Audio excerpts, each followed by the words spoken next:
Bueno, abran por favor la Biblia en Lucas 23. Lucas 23. Queremos enfocar en otro aspecto del Evangelio precioso que Dios nos manda proclamar. Lucas 23, verso 32.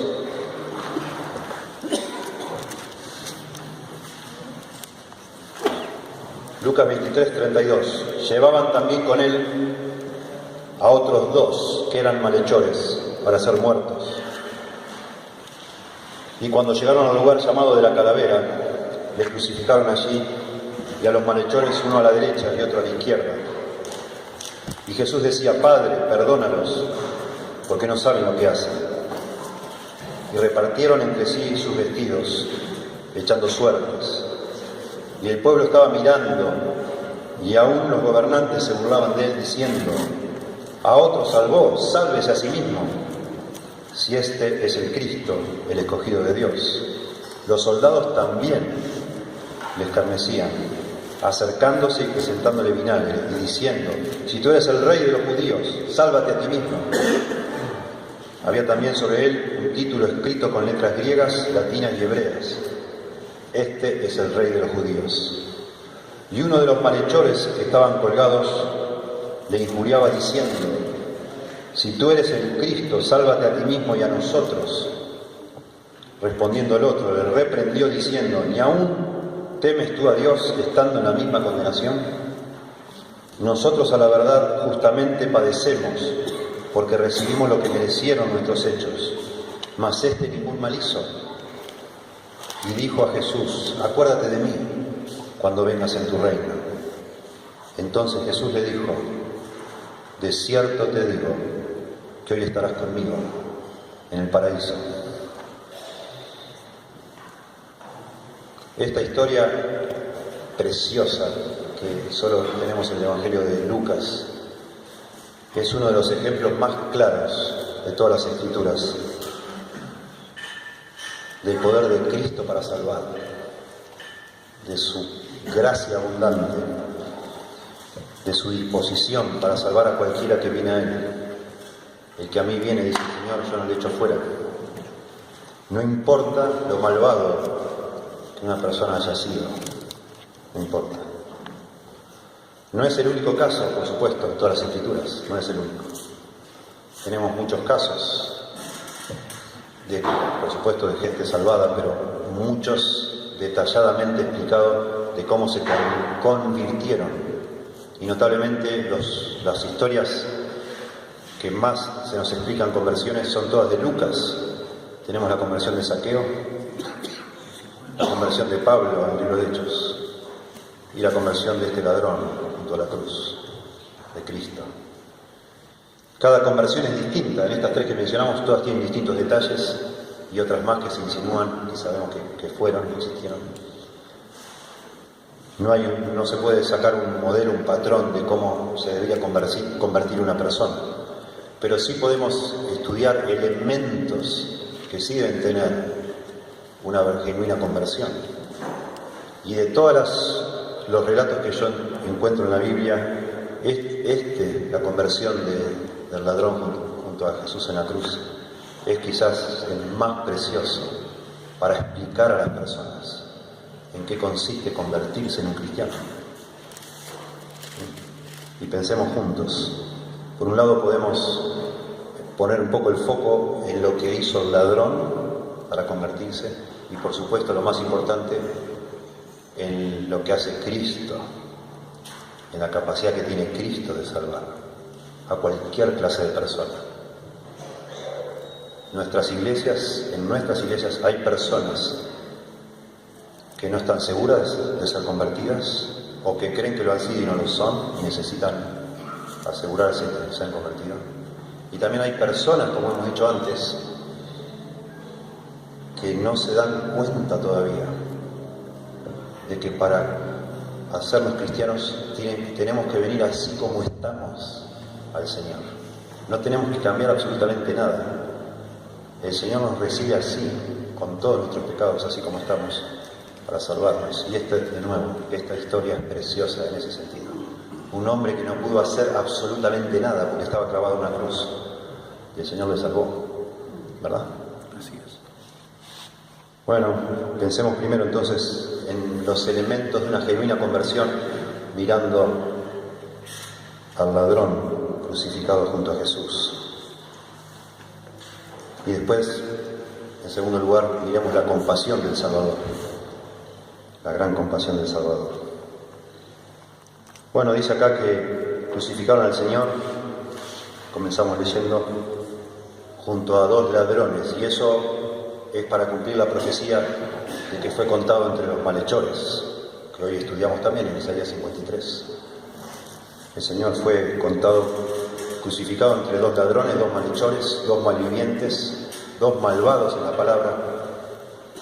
En otros evangelios dice que son ladrones, estos hombres son ladrones, y no habla de cualquier clase de ladrón, sino habla de este tipo de ladrones. Son personas que usan violencia para robar, son saqueadores, probablemente personas que tenían en su haber algunas muertes, son personas que roban violentamente,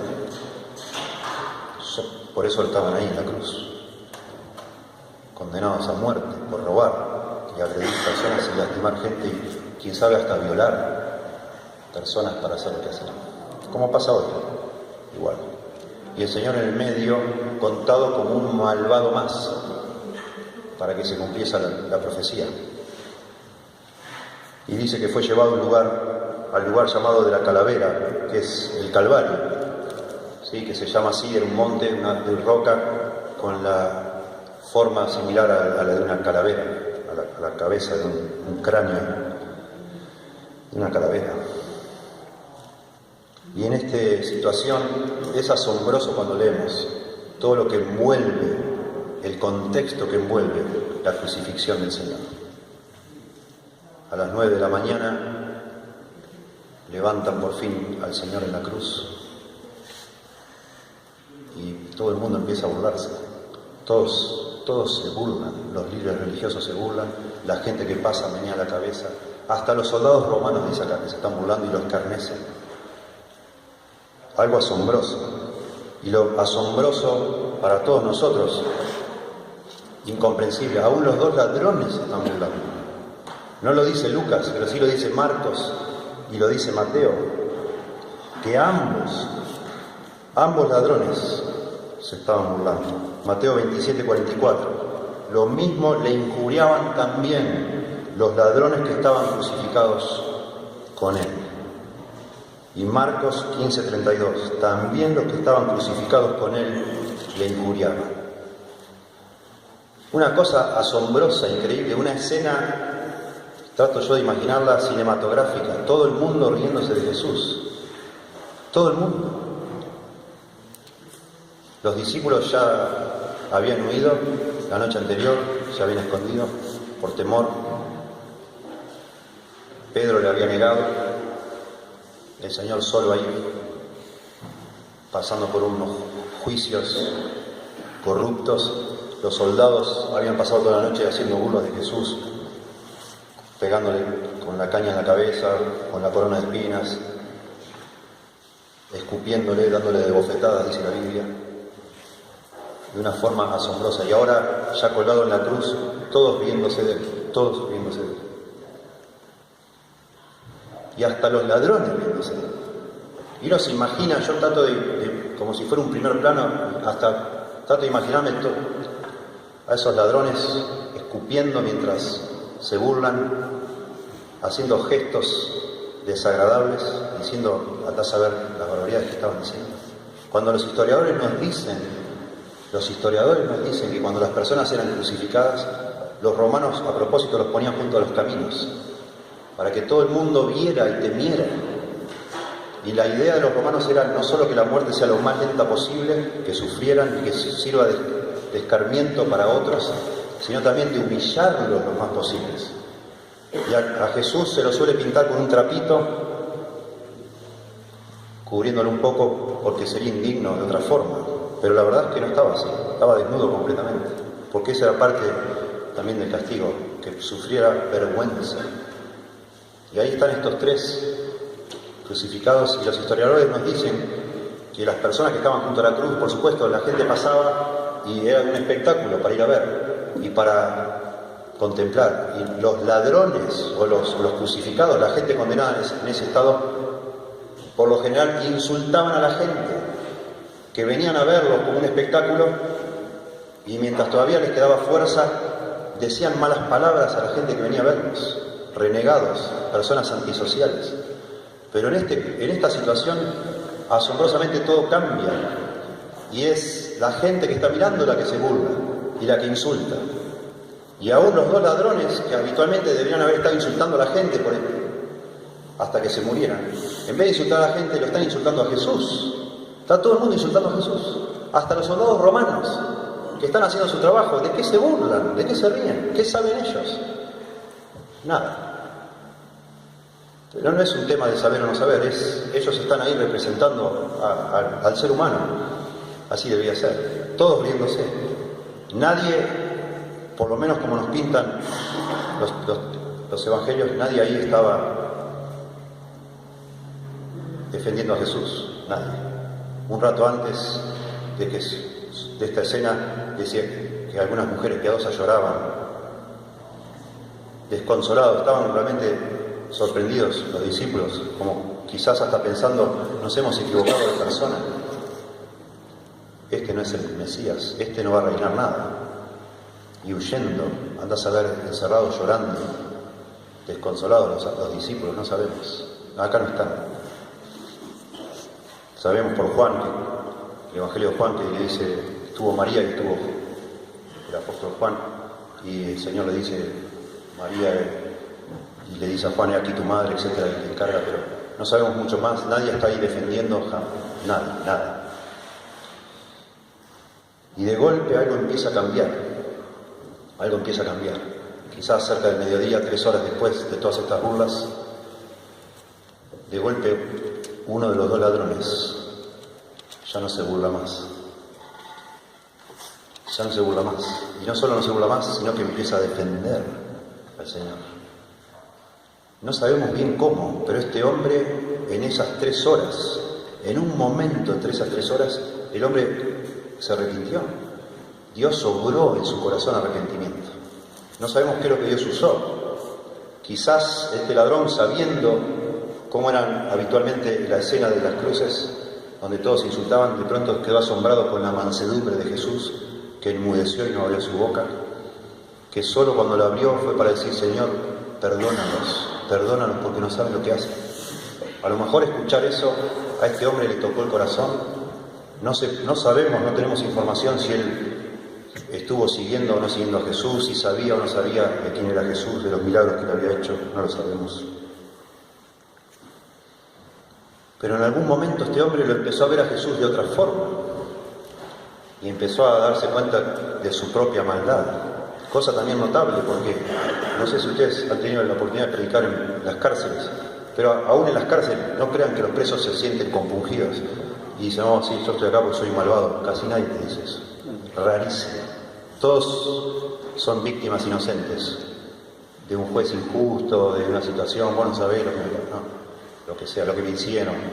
Me prepararon, me dieron un camión, me dijo una vez uno, con el motor robado y yo no sabía, dice, me agarró la policía y acá estoy. Y otro, no sabes, mi jefe no me pagaba, me dijo otro. Hacía tiempo. En Estados Unidos te meten preso solo por... El hombre lo agarró al jefe para que le pague y no le pagó nada y lo llevaron preso al hombre. Y siempre, por alguna razón, ellos estaban como víctimas ahí. Pero este hombre empieza notablemente a ver que no, y todo cambia. Aquí vemos verso 40, respondiendo el otro, le reprendió diciendo, ¿ni aún temes tú a Dios? Estando en la misma condición, nosotros a la verdad justamente padecemos. Noten cómo el hombre se ve a sí mismo. Nosotros merecemos estar acá, merecemos morir. El hombre se da cuenta que él merece morir ahí, porque recibimos lo que merecieron nuestros hechos, mas ningún mal hizo. Este hombre está arrepentido de su pecado. Esto es verdadero arrepentimiento, claramente. claramente. Primer elemento de una conversión es el arrepentimiento, que es un regalo de Dios, lo vemos en la Biblia, sin duda. No es un mérito nuestro, es algo que Dios nos da, que Dios lo opera, usando distintos elementos, principalmente la palabra de Dios, que nos convence del pecado. Bueno, este hombre tenía al lado de él al verbo hecho carne, la palabra de Dios ahí.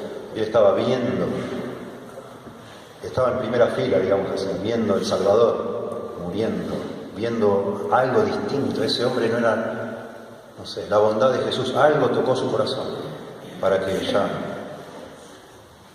fuera el único en todo ese escenario, en toda esa multitud, que se diera cuenta que lo que estaba sucediendo ahí era un acto infame de maldad inaceptable. Dios lo reconoce. En segundo lugar, vemos que este hombre comienza a creer en Jesús. No solo se arrepiente, reconoce su maldad, sino que empieza a tener fe en Jesús. Y eso es algo notable. Y no sabemos de nuevo de dónde sacó esa fe. ¿Cómo puede haber surgido eso? No lo sabemos. A lo mejor solamente de nuevo por ver a Jesús junto a él comenzó a creer, y por supuesto Dios está operando ahí de una manera única. Piense por un momento, ¿quién en ese momento podía creer viéndolo a Jesús en ese estado, con la cara desfigurada completamente, con la espalda hecha trizas, desnudo, completamente débil? ¿Quién podría creer que él era el Mesías, el rey de los judíos realmente? ¿Quién? El cartel estaba puesto sobre su cabeza, pero era claramente en forma sarcástica.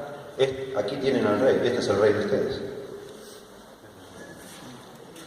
Pero este hombre empezó a creer. Leemos en Mateo que aún Juan el Bautista empezó a dudar. Cuando vio Juan el Bautista que al final el reino no comenzaba, y no solo eso, Jesús no estaba siendo tan popular como se esperaba. Los empezaron a rechazar muchos. Así que, estando preso Juan el Bautista, manda a sus discípulos a preguntarle a Jesús: ¿eres tú el que habría de venir o esperamos a otro? Porque estamos medio confundidos, no parece que fueras lo que estábamos imaginando nosotros. Ni Juan el Bautista tuvo esa certeza. Los discípulos, por supuesto que no, se fueron. No se imaginaron. Cuando fueron después, el domingo a la mañana, a llevar las especias a la tumba, no sabían, no se imaginaron ellos, sabíamos por la sorpresa. Jamás pensaron que el Señor iba a resucitar, y entonces sí, resucitado, iba a instaurar un reino, jamás. Pero este hombre, que ni tenemos noticias si sabía o no sabía orar, hace una oración, hace una petición al Señor que muestra una fe asombrosa, un testimonio de una fe, por supuesto, sobrenatural, dada por Dios.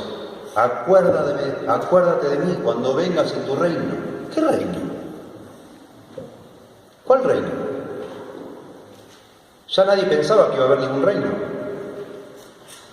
Pero este hombre dice, bueno, está diciendo algo asombroso. Cuando vengas en tu reino. ¿Acaso este hombre está pensando que Jesús va a resucitar? ¿Y quién pensaba en ese momento que Jesús iba a resucitar? Nadie. Pero él sí lo pensó. Asombroso, ¿verdad? Tremendo, tremendo. Por supuesto, acá no estamos para halagar al ladrón, sino es tremendo cómo Dios obra. Es obvio que Dios le está dando a este hombre una luz que él no la tiene adentro, no la está generando él. Es obvio. Y también es asombroso en ese corto tiempo. Este hombre está ahí no por error, por ser un desgraciado, un malvado. No era un hombre religioso, que sabía las escrituras, no sabemos, no nos dice acá, para nada. Pero está teniendo realmente una luz espiritual única en todo este escenario. Y en las peores circunstancias, viendo a Jesús no en sus momentos de gloria, no viendo milagros suceder como otras personas vieron, sino viendo una piltrafa humana ahí. Eso está viendo este hombre. Y ahí pone su fe. Señor, acuérdate de mí cuando vengas en tu reino. Impresionante. Impresionante. Todos burlándose. Yo no sé si los que se burlaban pudieron escuchar al ladrón, de pronto estaban demasiado cerca. Seguro el otro ladrón sí lo escuchó porque le dijo, callate, che. No te da vergüenza lo que estás diciendo. No temes ni tú temes a Dios. El hombre había empezado a temer a Dios, y dice, mejor me callo acá. Mirá si esto es cierto. Y después de esto sabemos que se oscureció, al pleno mediodía se oscureció el cielo, tembló la tierra, y hasta un soldado romano ahí viendo todo eso empezó también a sospechar que a lo mejor esto no era lo que parecía ser. La oración de este ladrón revela que este hombre creía en la vida del alma, creía que Cristo tenía autoridad sobre un reino que lo iba a traer algún día.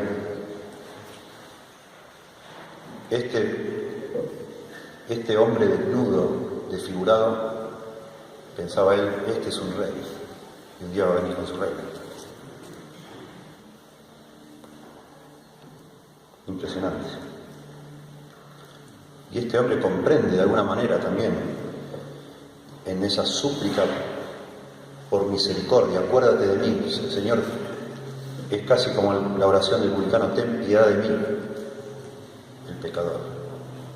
Está rogando también por misericordia de Dios, quizás de nuevo, por esa fe dada por Dios, entiende que la única esperanza que tiene descansa sobre la gracia de este hombre que no solo lo trata de rey, sino evidentemente como más que rey, porque ningún ser humano al morir puede resucitar. Este hombre está creyendo en Jesús como el Mesías. Asombroso.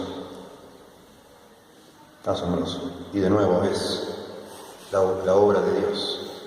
Y de nuevo me hace pensar a mí, como pastor, en cómo ministro yo a las personas.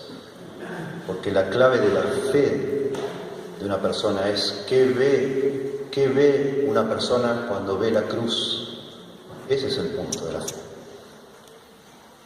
¿A dónde pone la fe la persona? ¿Qué es lo que espera la persona cuando dice, habla con Jesús y le pide al Señor que haga algo con su vida?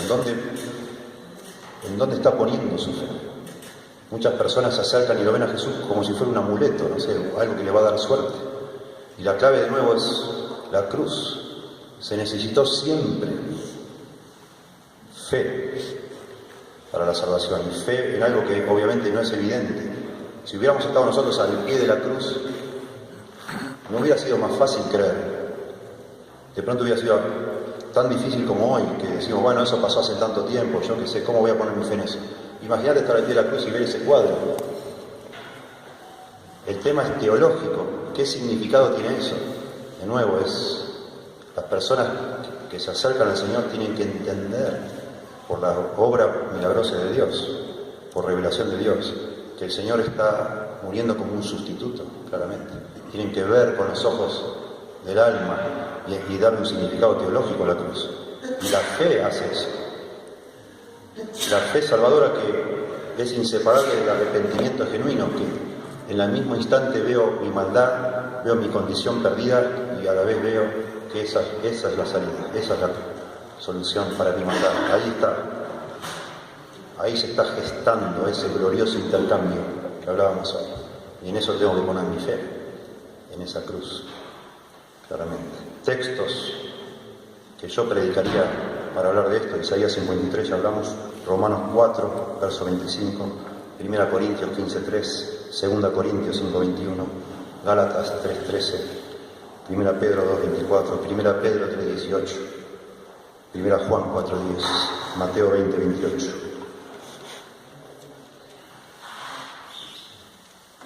Personas vienen a nuestras iglesias a ver si Dios les prospera, si les sana, si les cambia la suerte, si consiguen un trabajo, si puede hacer que su matrimonio se restaure, si puede hacer que su mujer que lo dejó le vea algún cambio y quiera volver. Por un montón de cosas viene la gente a nuestras iglesias. Pero muy pocos vienen y te dicen, pastor, vengo acá porque necesito que Dios me perdone. Me he dado cuenta que necesito el perdón de Dios. Vienen por una infinidad de motivos, pero no porque son conscientes de que su gran problema es el pecado. Los seres humanos tenemos otro tipo de necesidades sentidas Sentimos un montón de necesidades, pero no sentimos la necesidad de perdón, salvo si Dios empieza a obrar en nuestra vida. Y eso lo va a hacer, por supuesto, a través de su palabra, de la exposición a la palabra de Dios de cada uno de nosotros. Y en tercer lugar vemos en este hombre no solo arrepentimiento genuino, fe, una fe asombrosa dada por Dios, sino fruto. La conversión verdadera incluye arrepentimiento, incluye fe e incluye fruto que muestra realmente que Dios ha obrado y ha cambiado algo ahí. Y este hombre asombrosamente tenía los pies clavados, las manos atadas, clavadas también, tenía todo sujeto, no podía hacer nada, no podía bajarse de la cruz y ir a bautizarse, no podía ofrendar nada, no podía hacer nada para mostrar esa fe salvadora. Lo único que tenía suelto era la lengua, y es lo que usó para mostrar fruto.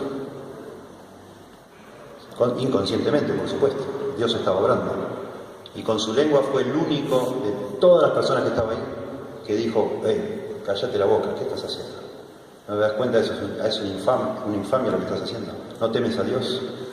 Es el único de todos los que estaba ahí que confesó que Cristo era el Rey, era el Salvador. Con su boca. Precioso. Honró al Señor, reprendió a su compañero, confesó a Cristo. Confesó a Cristo, verso 41, honró al Señor, verso 42. Reprendió a su compañero, verso 40. Dice Romanos 10:10, porque con el corazón se cree para justicia, pero con la boca se confiesa para salvación. Interesante. Muchos de los supuestos convertidos evangélicos tienen las manos libres, los pies sueltos, por supuesto la boca también, y no vemos un solo fruto, ni un solo cambio, nada se ve. Y creen ellos que porque un día hicieron una oración van a ir al cielo alguna vez. Falsa esperanza, por supuesto. Pero claro, no estamos acá para exaltar al ladrón, obviamente queremos pensar de nuevo en cómo Dios obra en la salvación de alguien. Y aquí vemos cómo Dios ha obrado en este hombre, y lo más asombroso en este cuadro es, en segundo lugar, la compasión de nuestro Salvador y el poder de Jesús para salvar. Las circunstancias aquí son las peores posibles, el peor momento, digamos así, de Jesús, el momento más bajo en todo su ministerio terrenal, el momento más crítico, más sensible, más delicado, es este momento. Ya todos lo han abandonado, estuvo en el huerto de Getsemaní orando, clamando al Señor en una agonía espiritual que nosotros no podemos ni llegar a sondear ni entender completamente, y llega aquí en este momento de completa debilidad, en una exposición, una vergüenza pública, y en ese momento, cuanto menos poder se ve de Jesús, el Señor salva a un tremendo pecador. ¡Qué maravilla! Tremendo, precioso, precioso. Aún en el minutos antes de morir, el Señor tiene poder para salvar, y no solo poder, disposición para salvar. Él no está pensando en sí mismo: oh, pobre de mí, ¿qué estoy haciendo acá? Oh. No, aún hasta el último momento está rescatando a un hombre que se pierde, justamente se pierde, pero el Señor está extendiendo gracia a este hombre. ¡Qué maravilla! Tremendo. Solo para reforzar este cuadro que nos muestra la Biblia, leo algunos textos. Salmo 22, 6 y 7. Mas yo soy gusano y no hombre, oprobio de los hombres, despreciado del pueblo. Todos los que me ven me escarnecen, estiran la boca, menean la cabeza. Versos 14 y 15, el Salmo 22. He sido derramado como aguas, y todos mis huesos se descoyuntaron. Mi corazón fue como cera, derritiéndose en medio de mis entrañas. Como un tiesto se secó mi vigor, y mi lengua se pegó a mi paladar, y me has puesto en el polvo de la muerte. Y ya vimos hoy Isaías 53. Y en ese momento de más angustia, quizás podríamos decir más ocupado que nunca, a punto de decir: Dios mío, ¿por qué me has desamparado? Sufriendo una agonía espiritual de nuevo, que nosotros no. En ese momento se mira a la multitud y dice: Padre, perdónalos porque no saben lo que hacen. y escucha al ladrón: Señor, acuérdate de mí, Jesús, acuérdate de mí cuando vengas en tu reino, y salva al ladrón. De cierto te digo que hoy estarás conmigo en el paraíso. Precioso. Si pudo salvar a un hombre malvado como este ladrón, probablemente un asesino, un violador, un desgraciado, en ese momento, ¿cómo hoy, después de resucitado, glorificado, no puede salvar a personas como nosotros, a las personas que vienen a escucharnos cada domingo? Por supuesto que sí. Y ellos necesitan entender eso. No hace falta que se reformen, que cambien, que nada, solo que se arrepientan de sus pecados, que tengan esa disposición en el corazón para dejar sus pecados y abrazar a Cristo con fe, nada más. Así como están, tienen que venir a Cristo. Y necesitamos reforzar y enfatizar: Jesús no vino para llamar a justos, sino a pecadores al arrepentimiento. Los sanos no tienen necesidad de médicos, sino los enfermos. Si usted se cree tan bueno, tan sano, que no necesita que lo ayuden, el Señor no vino a salvarlo a usted. Lo único que nos califica a nosotros para ser salvos es que somos pecadores, que somos impíos. Dios quiere justificar al impío por medio de lo que hizo en la cruz. Si usted no se siente impío, no se reconoce impío, Él no es su Salvador. Por eso dijo Jesús: bienaventurados los pobres en espíritu, porque de ellos es el reino de los cielos. La palabra pobre ahí es tujos, es por Dios ser un mendigo espiritual. Es bienaventurada la persona que se ve a sí misma como alguien completamente sin recursos, que no puede hacer nada, que está frito, que es un fracaso, un fiasco, espiritualmente hablando. Y en esa condición vino el Señor, porque esas personas vino a salvar a Jesús. Y este es el ejemplo más hermoso.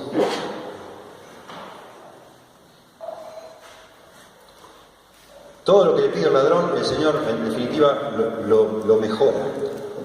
Porque Él le dice: Señor, dame una bendición remota en el futuro, cuando vengas en tu reino. Y Jesús dice: hoy mismo, te digo de cierto que hoy mismo estarás conmigo en el paraíso. Acuérdate de mí, le dice. Y el Señor no le dice: sí, me voy a acordar. Dice: no, hoy estarás conmigo. No me voy a acordar, vas a estar conmigo. En tu reino, dice, cuando vengas en tu reino. Y el Señor le dice: en el paraíso. Y el paraíso, la palabra paraíso se refiere al jardín del Edén. Es una palabra tomada del idioma persa, y es la forma que ellos imaginaban el cielo. Es obvio que se refiere al cielo. Pablo en 2 Corintios habla del paraíso como sinónimo del cielo. Este hombre le pide que lo tenga en cuenta en su reino, y el Señor le dice: estarás conmigo en el cielo. Tremendo. Y yo le digo a mi gente, hermanos, pensando en esto, no tengan miedo de orar mal. Este hombre oró una cosa, pero Jesús le contestó otra cosa, mucho mejor. Este hombre, con esa oración completamente improvisada, precaria, estaba expresando con esa oración su fe en el Señor. Y el Señor, claramente que ve los corazones, entendió perfectamente lo que había en el corazón de este hombre y le salvó. No existe una oración, un modelo de oración para que alguien se salve, eso está claro. El Señor mira el corazón, y vaya a su casa y ore como Dios le guíe. Dígale al Señor: Señor, perdóname, salvame, dígale como se le ocurra. Pero póstrese ante el Señor, arrepiéntase y ponga su fe en el Señor. No importa qué oración haga o cómo la haga.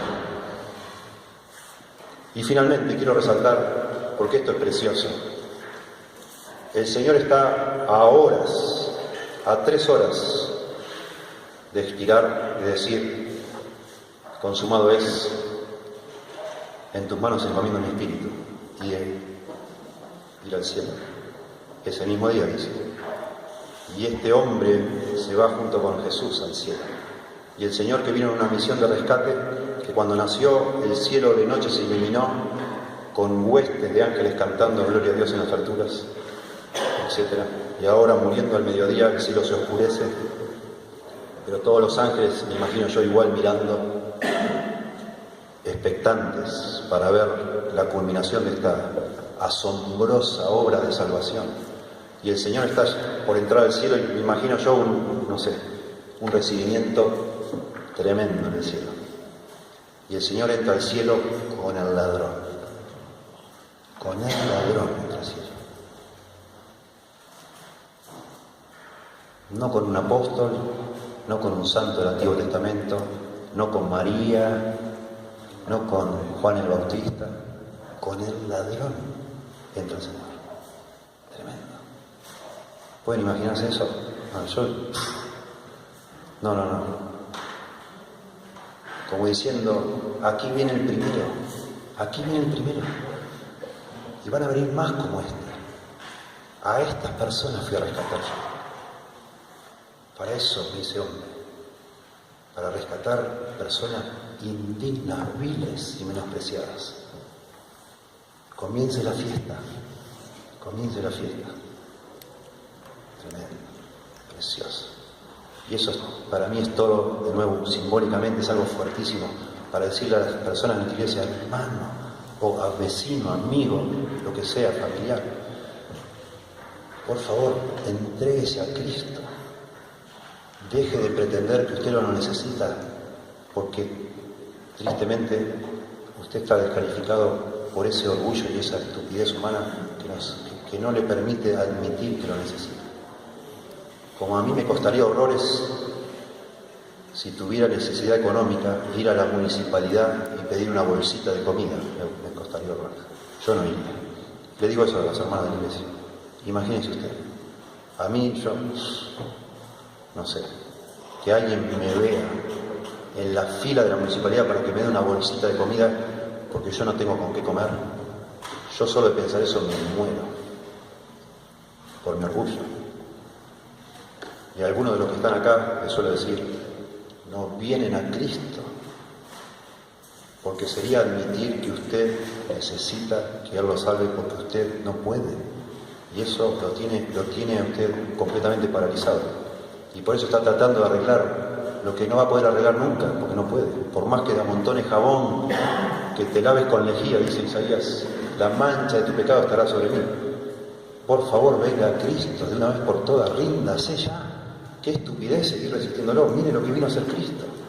Admita que usted no es diferente a ese ladrón. Así es. Bueno,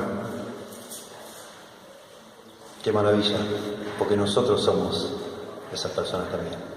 Y asombrosamente el Señor nos ha salvado de nuestra maldad, de nuestro pecado, y nos ha, por supuesto, transformado, y nos llama a nosotros a ser sus representantes, a invitar a otros a venir a Cristo, a rogar como por medio de Él, porque nosotros rogamos en el nombre de Cristo a la gente que se arrepienta, Dios manda a todo hombre en todo lugar que se arrepienta, Hechos 17:31. Dios manda, yo no mando, yo no soy Dios.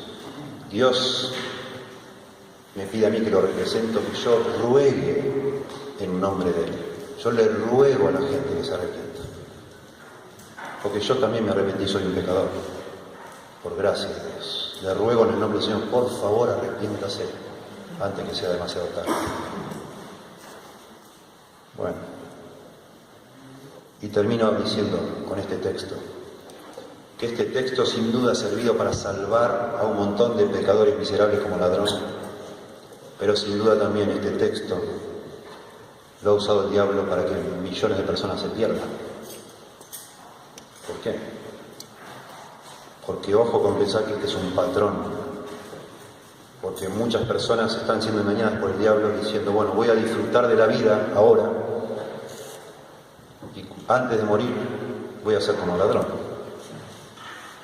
Entonces me quedo con el pan y con la torta, digamos. Disfruto del pecado lo más que puedo, hago una vida, la paso bomba sobre la tierra, me doy todos los gustos que quiero, me saco las ganas de cualquier maldad o pecado que quiera hacer, y justo antes de morir me entrego a Cristo y el Señor me va a salvar, porque su gracia cubre todo. Necio. Eso es como decir, yo no uso el cinturón de seguridad hasta que tenga un accidente, y en el momento que choque me lo pongo. Ridículo. ¿Cómo lo vas a hacer? Imposible. Pero lamentablemente hay personas que así piensan. Bueno, algún día voy a volver a pensar en esto. Ahora quiero disfrutar de la vida. Y después nunca van a volver a hacer nada, porque el pecado nos va envolviendo y nos endurece. Según Hebreos, ¿verdad? Que endurece el corazón. Nos engaña el pecado. nos atrapa y nos terminamos atrapados en las cuerdas de nuestro pecado, como dice Proverbios capítulo 6. Bueno, hermanos, terminando, gracias por la invitación, me siento agradecido al Señor, un privilegio haber estado acá. Mi deseo, haciendo como un sumario breve, mi deseo, mi corazón he orado para que Dios me use, para que usted vuelva a confiar en el poder de las Escrituras, ese poder de dar vida en sí mismo, de penetrar los corazones, de ser precisa, como dice Hebreos capítulo 4. Que usted vuelva a creer que las Escrituras son suficientes porque son inspiradas por Dios, suficientes para salvar, suficientes para santificar, suficientes para el servicio, a fin de que el hombre de Dios sea enteramente preparado para toda buena obra. Claramente, que podamos todos entender que la urgencia de predicar no es una opción, es algo que es un mandato si somos hombres de Dios, y se nos va a pedir cuentas en la manifestación, en su manifestación y en su reino, ¿no? Y debemos hacerlo, y sobre todo en el contexto en el que vivimos, donde ya casi no se predica. Solo se habla de fábulas, estupideces, ridiculeces, y está lleno de personas que creen que son salvas y se están perdiendo. Claramente, por eso se nos manda a hacer obra de evangelista. Y también quise recordarles y animarles a pensar que como hombres de Dios seremos evaluados por el uso de nuestras palabras. Y el hombre de Dios no debe ser contencioso, debemos evitar las palabras vanas y debemos no contender sobre palabras, claramente, sino concentrarnos en usar bien la palabra de Dios, como dice allí en 2 Timoteo capítulo 2. ¿Sí? Y después, por supuesto, animarles a que todo gire alrededor de Cristo, el mensaje de nuestro ministerio, la meta de nuestro ministerio, la fuerza para hacer el ministerio, que todo sea Cristo el centro, por supuesto. Y después, bueno, el día de hoy, pensando en lo mismo, ser fieles al Señor, usando la palabra, también implica que sepamos pelear donde hay que pelear, y eso tiene que ver con el Evangelio, claramente. Las doctrinas de la gracia son preciosas, y sigamos todos investigando, sigamos profundizando. Es una bendición para mí entender que Dios es soberano en todo, me libera a mí de una carga que no la podría soportar. Yo no podría soportar, de pensar que es mi responsabilidad salvar a alguien. Yo no podría dormir si fuera sincero. No podría, hasta salvar a esa persona. Como diría Spurgeon, si yo supiera que haciéndome una operación y estirándome el brazo podría rescatar a más personas que se están ahogando, sería un malvado si no me opero el brazo. Porque ¿qué importa mi brazo si hay gente que se está muriendo? Y si nosotros creyéramos por algún momento que la salvación de alguien depende de mí, yo me volvería loco. ¿Cómo que alguien se va a perder por culpa mía? No lo podríamos tolerar y soportar eso. Por eso creer en la soberanía de Dios es maravilloso, es precioso. No solo en la salvación, en todos los aspectos de la vida. Es como nacer de nuevo. Esa es la segunda conversión, entender que Dios es soberano, que Él es enorme, gigante y Él no me necesita. Pero eso no significa que entonces no hago nada. Al contrario, eso me motiva a hacer más todavía. Porque el Señor promete obrar por medio de su palabra y usándome a mí, cosa que ni lo puedo entender, pero me usa para salvar personas, porque agrada a Dios salvar al mundo por la locura de la predicación. Es el instrumento que Dios ha querido usar para que alguien se salve. Pero la salvación es de Él, yo no me puedo jactar. Y también Dios me quiere usar para formar a Cristo en las personas que Dios me dio a pastorear, hasta que, a fin de presentar perfecto en Cristo Jesús a todo hombre, para lo cual trabajo, dice Pablo. Y por eso quise hablar de esto, hermanos. Enseñemos a nuestra iglesia la sustitución, la muerte sustitutoria, la justificación por la fe, la conversión. Hablemos del pecado, hablemos de la necesidad de arrepentirnos para conocer a Cristo. Giremos sobre eso y hablemos y hablemos y hablemos y hablemos. Nuestra profesión es bien rara. Si usted es carpintero, hoy empezó a fabricar este púlpito y se hizo tarde, se va a dormir, y mañana vuelve y está como lo dejó usted y sigue trabajando. Y así cada profesión. La nuestra, usted predica este domingo y durante la semana el diablo y el pecado están destruyendo todo lo que hicimos nosotros.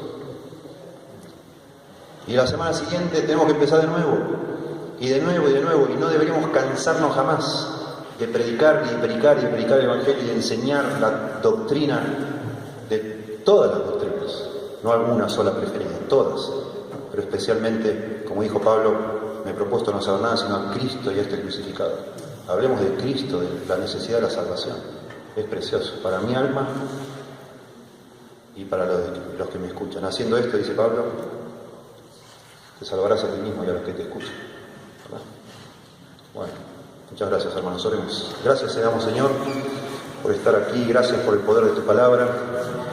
Hemos en cada momento orado para que tú, por medio de tu palabra, obres en cada uno de nuestros corazones. Y te agradecemos porque lo has hecho, seguro, en lo que cada uno necesita, Señor.